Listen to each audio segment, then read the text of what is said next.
Hey, welcome back to Unvoiced, where we are unvoicing grief and bringing it out of the shadows.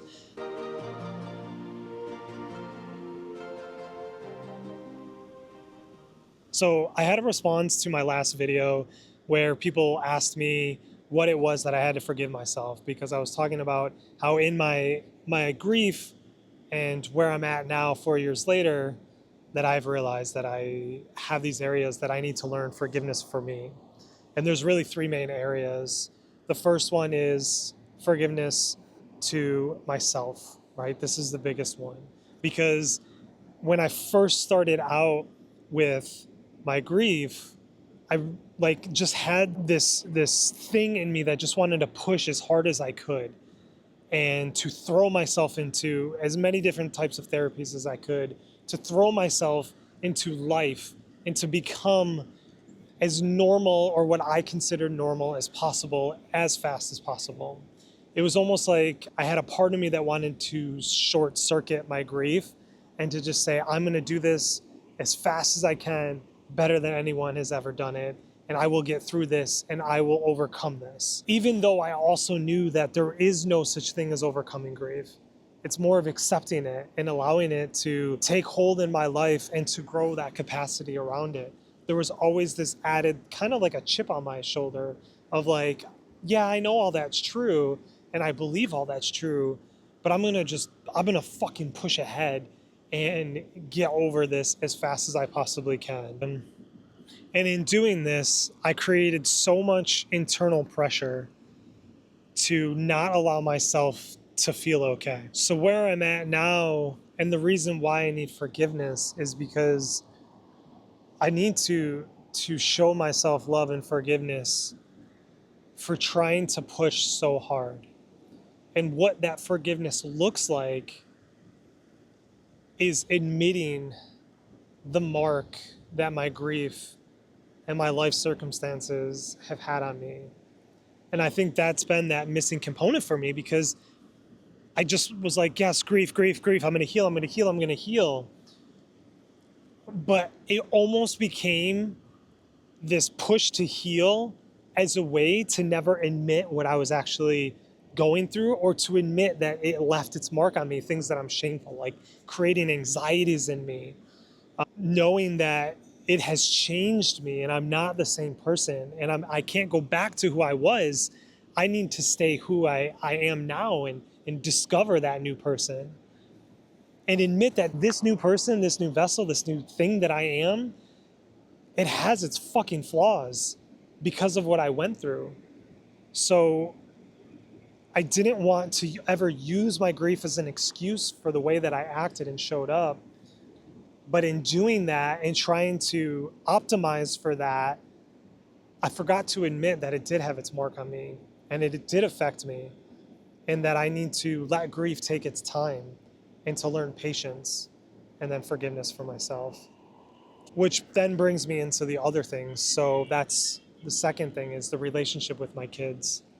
It has been so challenging being a solo parent in my grief, in their grief, going from having somebody who shared their DNA, helping me make decisions, helping me with chores, helping me with the house, helping me with driving, and just ultimately helping me figure out how to raise these kids to just myself while I'm fucking drowning in my own grief and trying to pay the bills and trying to work and trying to take care of everything. And again, knowing that things are going to fall through the cracks and knowing that I can't be the dad that I used to be. And I can't be the dad and the mom because I pushed for so long to try to be both parents to my kids, to be two parents to my kids. And I couldn't. Nobody can. But I told myself that I could.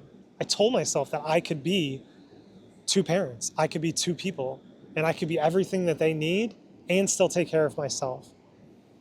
And as you could guess, I fucking crashed and burned over and over and over and over again. And I continue to do that, even though now I'm finally at a place where I'm like, I know I can't be all those things. And having to be honest with my kids to be like, listen, I fucked up here. Like, I fucked up there. This is what's happening with me. Like, I know that your friends, they have two parents in the household and they're able to do things that we just can't. I can't take you every place that you need to go. I can't do all these things that maybe your friends can do. And I was just so worried that they would begin to resent me because of it, that it increased that fear, it increased that panic and that anxiety that I had, which created this self-fulfilling cycle of like anxiety that I can't do everything, and then anxiety that they're going to resent me, and then anxiety that I can't do everything, so they're going to resent me more. And I was on this hamster wheel, and I had to come off. And it's still a struggle. I'm not on that hamster wheel anymore. But let me fucking tell you, it's so hard. I go to bed almost every day just thinking all the ways that I perceive that I failed my kids, and all the things that I project into the future, what I'm so scared of. What opportunities aren't they getting because they lost their mother and there's only one of me now? What things are they missing out on? What love am I not capable of giving them? But just knowing that I have to go to bed every night concerned and worried that I'm not living up to the ideal of what I need to be as a parent. And I get so scared every night that there's something that I did in the day to fail my kids that is going to have this long-term impact. And I just project out into the future all these things that I perceive as wrong and what's going to happen with them. And I've had to slowly learn to forgive myself, to forgive the mistakes, forgive being short with them, forgive myself for not being able to show up. Maybe they needed me. There were moments that they needed me, and I literally couldn't. I didn't have the emotional capacity. And this happens on a week-to-week basis. You know, I one of the sayings in my house is like, Dad's done parenting for the day. I can't parent anymore. And that's really like how I communicate to my kids that, hey, I have nothing left in me. And I'm so sorry, but like I have nothing left in me to give. And then lastly, the other thing is like forgiving myself for how I showed up in relationships, friendships, family relationships, romantic relationships. And again, this comes back to having to admit that losing Ariana and going through watching her die over those 5.5 years while she endured her cancer, it has fucked me up in some ways. And I have tried to push, like I said, so hard against that. So it could be completely losing myself in a romantic relationship and basically cutting off my friends because I have no more energy to give to them. So not being a good friend to them when they're the ones that have been there for me. And I just let myself go in some new person. And that's been a really hard thing to admit. And I've had to talk to my friends about it. And I have friends now who hold me accountable to that, to make sure that like they can sense when I'm pulling away, and to hold me accountable to coming back to them. These people that have supported me, my support system, and that I've just abandoned because either I was lost in a new romantic relationship, or I was lost in something with work, or I was lost in just my own grief and just completely shutting everybody out. And this is different than the need to create distance, or to just be like, I don't have the emotional capacity to respond to a text. This is very different. This was an actual shutting out. And this has happened, this has repeated itself. And it's something that I've finally learned to recognize and admit and have people hold me accountable to it. So I've had to forgive myself for the way that I've showed up for my friendships, the people that I love.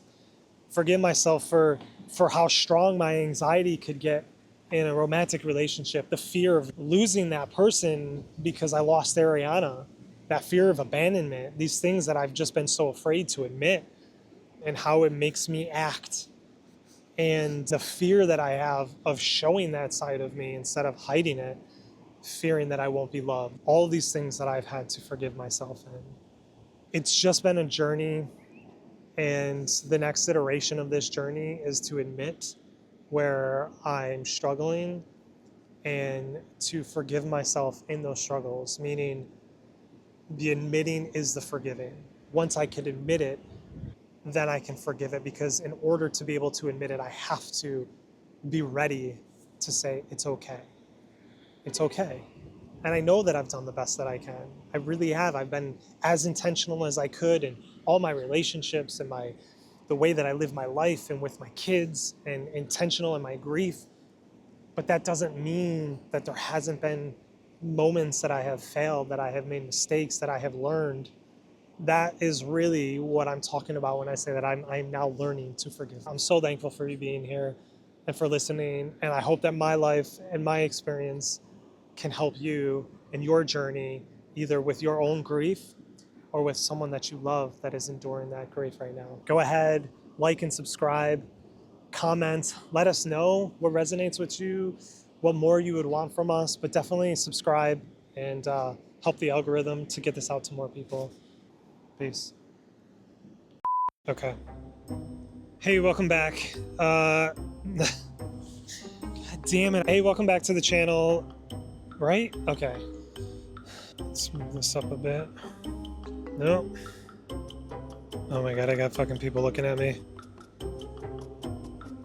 And so, man, okay. And I want to try to get a different shot here too.